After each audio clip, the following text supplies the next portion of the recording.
Chodesh Tov, everybody.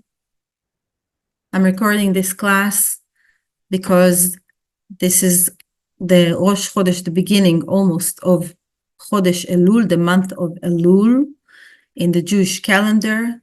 This is the last month of the year if we count from Tishrei, Rosh Hashanah. So Elul is the last one before we are going back to the month of Tishrei. There are two ways that we count a year. One is from Rosh Hashanah, which is in the first day of Tishrei, the month of Tishrei, and there's another way that we start from Nisan. So by this counting, Elul is the last month. This month has very, very special, unique, pure light in it. It can help us to achieve greatness, to achieve beautiful inner powers that we didn't know that exist in us. And we will talk about it soon, but this is really the month that helps us to be connected to who we really are. And when a soul comes to the world, according to Judaism, Hashem, God, gives us a piece of Him inside us. This piece is called Chelek Elokai Mimal. And the only way that we can truly be happy is by activating that part of God inside us and learn how to really live in harmony in the universe around us. The Torah is, it has all the rules inside that are here to help us to know how to navigate our way in the physical world and still not to forget why we have the spiritual part in us, inside us, and why we have to achieve harmony between the physical and the spiritual parts of us and everyone around us. So I am doing this class after a very, very sad day for the Jewish nation, for Am Yisrael. Today, we were told that 6 of the hostages were murdered, brutally murdered, in one of the tunnels in Rafah, in Gaza, by Hamas. The nation of Israel is suffering a lot. The nation of Israel came to bring light to the world. We are very unique, and sometimes we are getting tired, and then darkness can get stronger, and we don't want that. But nevertheless, it's very, very painful for us when we see the darkness, when we see how people don't understand what we need to do in this world in order to make it heaven on earth. And I can tell you that just like we are sad and mourning our beautiful souls that got murdered for no reason, because the land of Israel was promised to the Israelites. It is written in every book of every main religion in the world, including the Quran, by the way, that the land of Israel was given to the Israelites, to the sons of Abraham, Yitzchak, Isaac, and Yaakov, Jacob. This is a promise from God, and nobody can take that from us. They can try, but then they go against God. They go against themselves. And that would not be for long. The reason why we're suffering, it's a part of correcting the world, because the world as it is now has good and bad in it. And this is already from the curse that came to the world and to all mankind from the sin that happened in heaven with the tree of knowledge, that we did not wait. And we tasted the fruit, and immediately we brought death to the world. this is really, this is really why we're here. And it's not an easy job. And there are more Israelites out there than you think. It's not just the Jewish people that you see today. There are lost tribes all over the world that are part of Am Yisrael, and maybe they forgot, maybe they don't know yet, but they will come back. And they will come back sooner or later, but they will come back. And the glory of Am Yisrael will be shining like you never seen the shine of that ever in your life. And the Messiah, the Mashiach, from the house of King David will come with all his glory. And we will build the Holy Temple, the Beit HaMikdash, again. This is a promise from God. This was not made by people. So when we are going in this world, there's so much we don't see. All around us, the Zohar says that if a person will really see what's happening around them, spirits and dimensions, they might get a heart attack and die. Chas v'shalom, God forbid. Because some people think, oh, what I can touch, what I can see, that's all that exists. So how do you explain that I can pick up, a machine or a piece of metal and, press the buttons or press the numbers and hold it with no wires, right? And talk to someone in the other side of the world?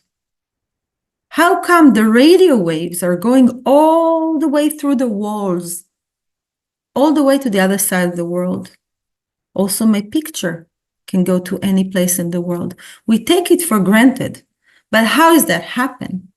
That happens because there are some waves in our reality that can go through walls and other objects, or in other words, they do not obey to the rules that we think in our limited seeing that exists for them. But that's also because we don't see. So it feels to me like almost ignorance to think that that's all there is. No. Spirits can go through walls. Ghosts can go through walls. And other things can go through walls, just like radio waves. And the tzaddikim, righteous people, they could see those things. Not only that, sometimes people can see it too, even if they're not righteous. And they can see it sometimes in their dreams. They can get messages. But as much as you open yourself to get those messages, to see things, to see angels that are coming to help you, you'll see more. And as much as you close yourself and you wouldn't want to hear or listen, or even you're not going to purify yourself enough with the Torah, then you wouldn't hear those messages, even if they'll be right next to you or in your dreams. And I want to share with you a story that was told by Rabbi Shlomo Karlibach. And this story is about Rabbi Yitzchak, from his name, his full name is Rabbi Israel Yitzchak from Kalish, but he was also known as Rabbi Yitzchak from Vorka. And he lived in the 18th, 19th century in Europe. And he's, he passed away. He was a very, very big tzaddik. And when he passed away, his son was waiting. Waiting for what? Waiting for him to come to his dreams, come and reveal to him and tell him, where is he? In what upper world is he? And what is going on there? And he was asking and praying, and he didn't come. So he went to his father's good friend, the Rabbi Menachem Mendel from Kotsk, another very, very big tzaddik. You see, again, those tzaddikim, they knew how to go to heaven. Their soul, it was called Aliyat Neshama. They knew how to go and elevate themselves to see other tzaddikim and to visit them. It was like a, like a two-way road. If I want to talk to someone, whether they're alive or dead, I can still go and talk to them. And the son of Rabbi Yitzchak comes to Rabbi Menachem Mendel from Kotsk, the Rabbi from Kotsk, and tells him, I'm very worried. It's been 2 weeks. I didn't see my father. He didn't come to talk to me. He didn't come to tell me what he sees and how is he. And the Rabbi from Kotsk answers him, I'm also very worried. And he didn't come to visit me either. So I decided that I'm going to do an Aliyat Neshama. If he's not coming to me, I'm going to go to visit him. So then he sits and he tells his son, he says, I did an Aliyat Neshama, it's like a meditation, and he went up to upper worlds. And he went to a beautiful hall that Moshe Rabbeinu, Moses, was there. And he met all the beautiful tzaddikim that sits with Moses, with Moshe. And he asked them, did you see Rabbi Yitzchak? And they said that we saw him, he was here, but he left. And then I went to another hall, to another big, beautiful, shining place. And there was King David. And I asked, did you see Rabbi Yitzchak from Vorka? And he said, yeah, we saw him. He was here, but he left. And I went from a place to a place, from another step and higher, and to everywhere I went, they said he was already here, but he left. I was so confused. I was so troubled that I didn't know what to do. So I asked the angels, where is he? Where? And they told me, you need to go this way, and you're going to see the darkest forest you ever seen. And after that forest, you will find him. So he said, I went to this dark, scary forest. And I went through the dark forest until I came to a huge ocean. And that huge ocean, he said, this was the saddest place I've ever seen. And every wave of that ocean is making this scream, this sound of crying that I've never heard in my life. So much sadness, so much, it was like making my heart, I never felt that kind of sadness. And all of a sudden, next to the ocean, I see Rabbi Yitzchak. And I tell him, Rabbi Yitzchak, what are you doing here? What is this place? And Rabbi Yitzchak says, this is the ocean of tears. This is the ocean of tears of Am Israel. And I said to him, you have to go, you have to leave this sad place.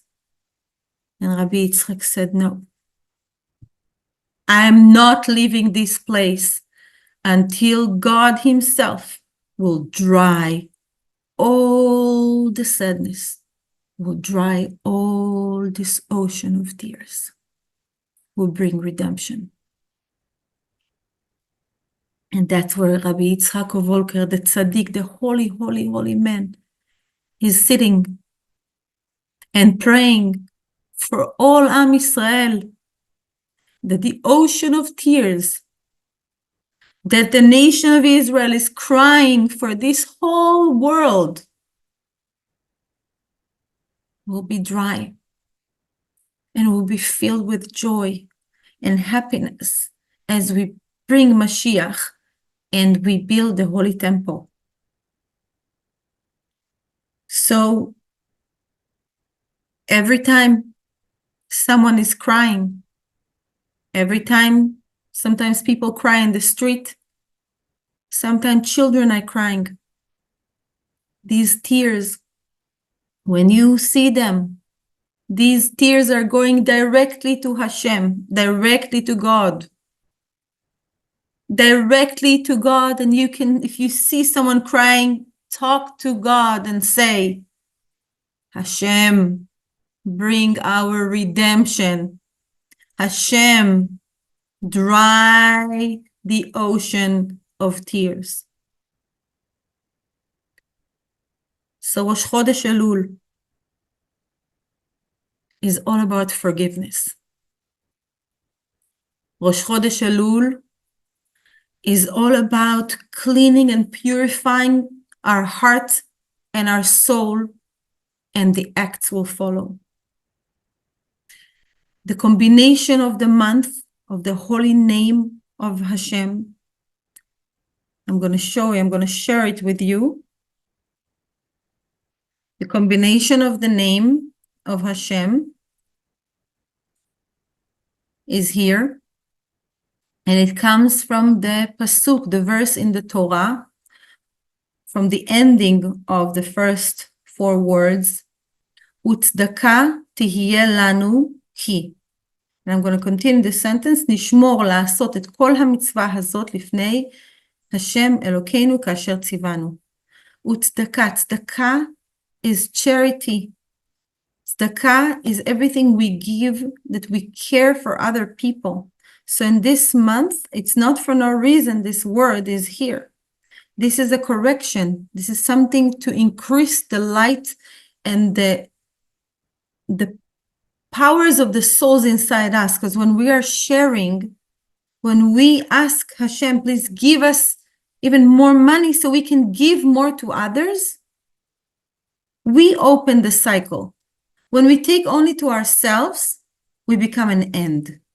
When we take or get sustenance and share it with others, then we open the cycle and we keep on bringing and drawing light to our lives and to the world because we matter. Now we share with others. So we become a channel for all these people that we help.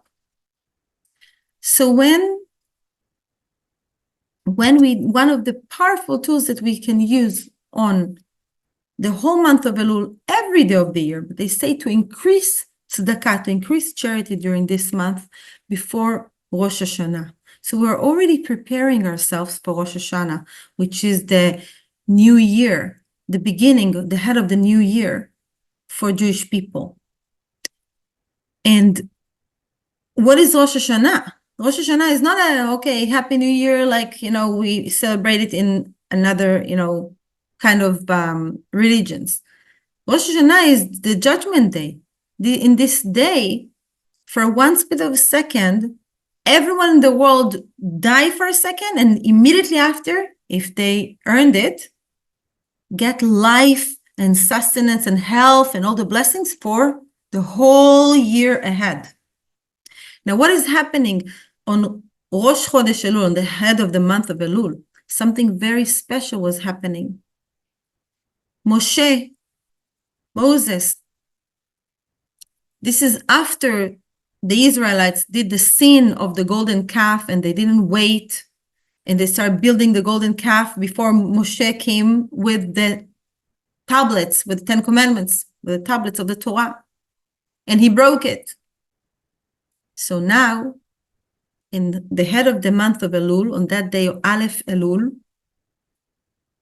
he goes up again. He goes up to Mount Sinai, and then 40 days and 40 nights he stays up there. And he comes back after 40 days and 40 nights with the second tablets, and that's on Yom Kippur.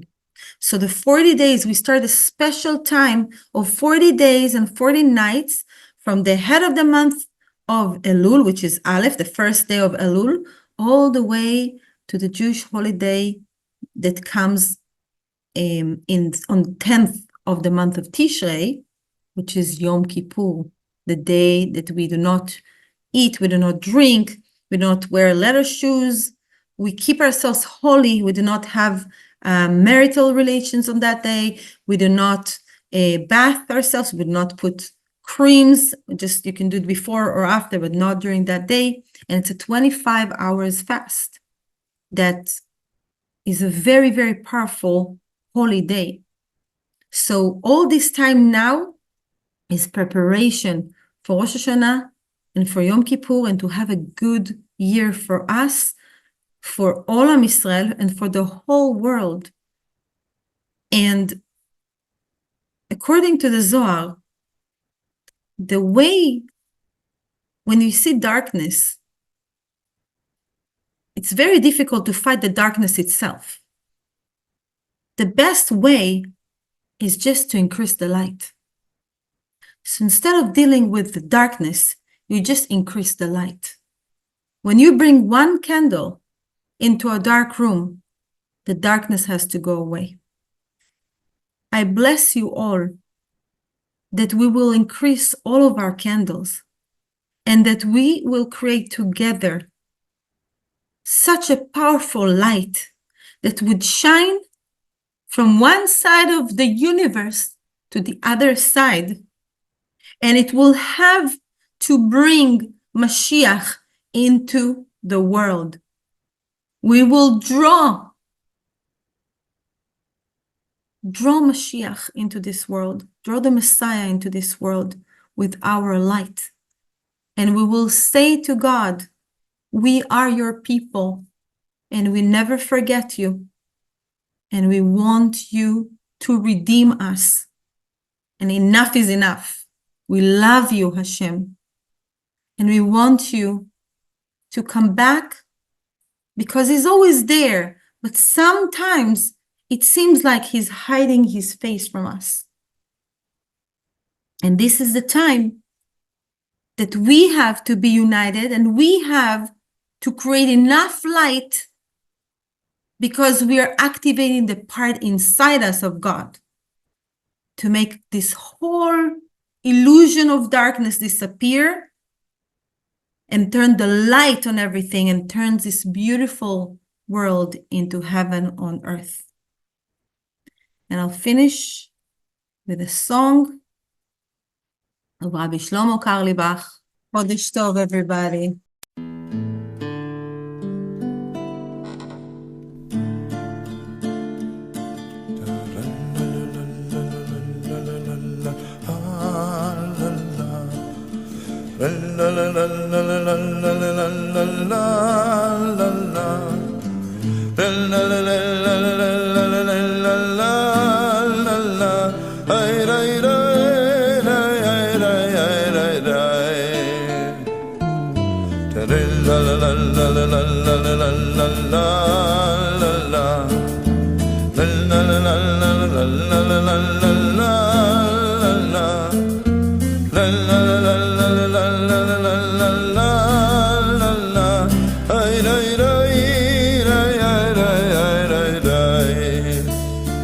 Hashivenu Hashem Eilecho v'noshuva Chadesh, Chadesh Yomeinu Chadesh Yomeinu Kegedem Ta-da-da-da-da la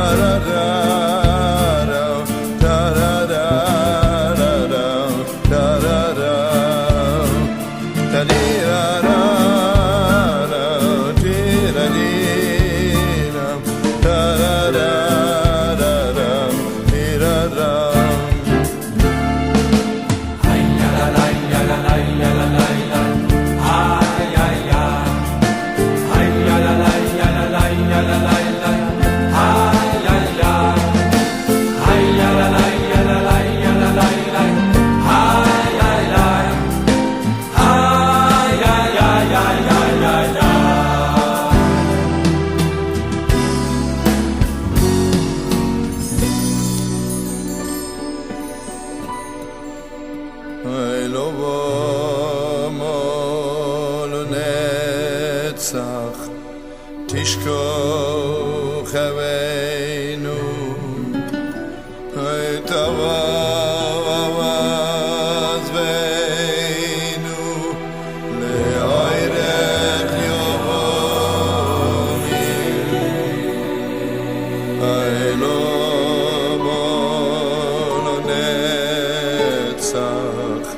תשכח אבינו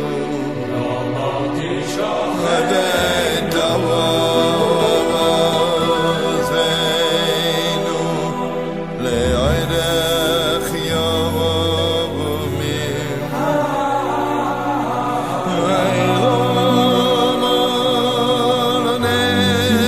לנצח תשכח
Should